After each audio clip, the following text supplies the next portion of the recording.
Hey, what's going on everybody? It's Wilhelm Scream and welcome back to another day in Destiny 2 for some more Destiny 2 news and Beyond Light 30th Anniversary Edition intel. And in this video, I'm going to be sharing with you a few easy tips, tricks, glitches, and cheeses that you can use in the new Grasp of Avarice dungeon to help you get a flawless run or a solo flawless run or even just a normal master run done as easily as possible. This will be helpful if you're trying to go after the new Galler Swift, the exotic sparrow that is only available through the Master Grasp of Avarice. Hopefully I don't misspeak on several of these things because there are some tongue twister names, I will say, but the first thing I'm going to be sharing with you is the way to actually farm out some solo loot from the Grasp of Avarice on a hunter. Now, I had done a video on this previously, but I had a lot of people asking in the comments of that video how you could do this on a hunter because a lot of the jumping I was doing was actually on a warlock. So the first thing you're going to want to do is glitch out of the map at the starting zone when you load into the dungeon. On the Warlock, I was able to do this on the opposite side of the map simply by jumping over the fence and falling through a crack underneath the wall of the fence. But you can't do that on a hunter. The jump is just a little too daunting. So we're going to go around to the opposite side of the map and use an old glitch that we have used before in actually strikes in this area. And once you're out of the map, you're just going to follow this little trench and these sort of green slabs of rock till you get to this other like continuation of the trench where it's gray. And there are a lot of invisible walls here. There are some turnback barriers, but just sort of slide around and you'll make your way through. Once you get to this area, you're usually in the clear. Like I said, there is another turnback barrier, but once you get to this little ledge, and I just kind of stop right on the ledge, the turnback barrier will disappear. Fall directly down and onto this rock. And then continue to fall down. You can actually go all the way down till you see where there's like water on the ledge, but I like to stop there just so I don't accidentally fall or die to fall damage. And then fall onto this ledge again where you see the water. You'll go up over what is a tunnel, and then you can sort of just move right through the wall, and you'll notice we're in a very familiar load zone once I do. You'll hit the rusted gangplank load zone. You're in the clear at this point. Now I like to stop right on this rock. You'll need sword ammo as well as the Stompy exotic boots to do most of the jumping here. I would suggest maybe hitting a patrol zone banner before you actually start into this glitch. And then once you get here, this is going to be the real tricky spot. You're going to do the light attack on your sword. A sword will be essential. Because of a new glitch, anybody can do this, but if you do light attack on your sword, you can actually continue off of the ledge just by doing light attack. Don't do the heavy attack. There is that invisible ledge. Once you hit the rusted gangplank, you'll need to be on top of that. That'll be the only one that gives you enough height. But then just light attack off the ledge and don't stop until you see that other ledge where the water is just sort of sitting there. Most of the other jumps you can make even on a hunter with stompies and a sword swing here or there.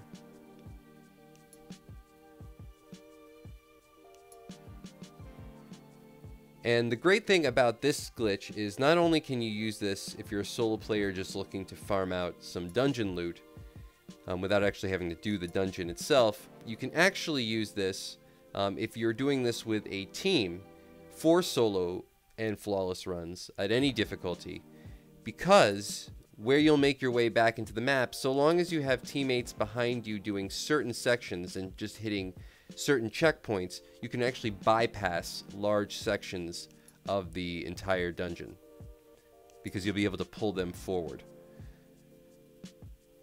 Now previously, on my last video, the way I made my way back into the map involved me actually having to blow myself up and then spawn back inside the map. That's not going to happen in this video. We're actually going to just get back inside the map without dying. Now I didn't know this previously, but there actually is a way where you can get to a tunnel right on the ledge of a loading zone that will then allow you to get back in without dying. So helping further that solo flawless method. You'll drop down here. Again, there's a few invisible barriers. You can die there if you're not careful. Just make sure you drop low enough and sword swing. You kind of have to just make sure you stay in the air. It's probably the toughest spot on a hunter. On other classes, like a warlock, which I would suggest doing this on more over than a titan or a hunter, you don't have that problem. Now for that section, you'll need to use some stasis to probably clamber on the walls. For here, if you've run out of stasis, because you do swap to a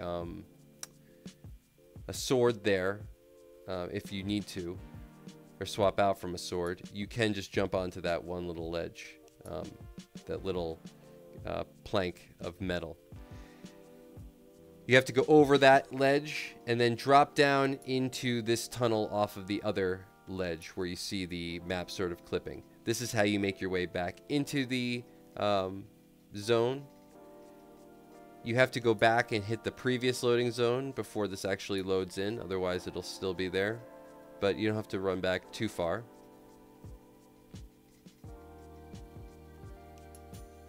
Hit the shroud, and you should be able to turn around and it'll be loaded in.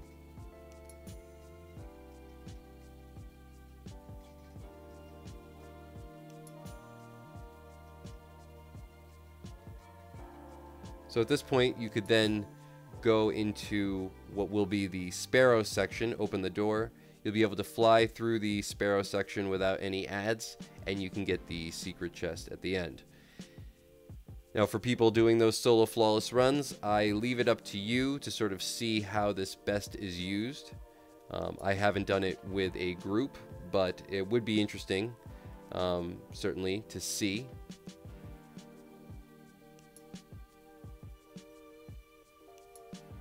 But in any case, you can at least get your secret chest this way. And if you are a solo player that has doesn't have a group to run with, or like I've said previously, just getting a dungeon group together is a little too daunting. Maybe you don't know how to do it all yourself, and you know you don't want to do a pickup group. You can at least get yourself some free dungeon loot this way. Now the next couple of things I'm going to cover are, if you're going for a flawless run, these are just going to be a few cheeses that you can use for all the actual encounters, as you can't actually get pulled past any of the actual boss encounters and hope to get a full run done. So I'll be showing you a couple of spots that you can get out of danger in those places, so that if you are doing this with teammates and you're just trying to get that solo flawless or just the flawless, obviously not solo if you're doing it with teammates, but if you're just trying to get the flawless, and if you're doing this solo and you need some good safe spots, these will come in handy for that. So the first one is for the ogre boss. It's right at the start. Now if you were doing this with a group, they could essentially just do this encounter as normal, and you could stay here and they can res themselves if they die, because you won't be able to take any damage here, and you could just stay hidden and, you know, go for that flawless run. If you are doing this solo, you can actually jump out of this area and then jump back into it if you need a little bit of extra cover, if you're just looking for a place that you can stay completely out of danger. And for the actual boss encounter, and I would suggest maybe doing this on a warlock or a titan. A warlock will probably have the easiest time. You can actually get under the platform. And I actually found out that if you are, say, on a a hunter, you can actually get to this area, though it's a slightly trickier timed jump, by going to where the stairs are in the back of the boss platform, and you can actually fall through the stairs on the left or the right and get underneath the map that way if you can't make the jump.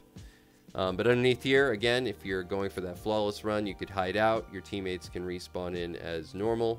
They'll be able to spawn themselves, and you won't have to worry about a wipe.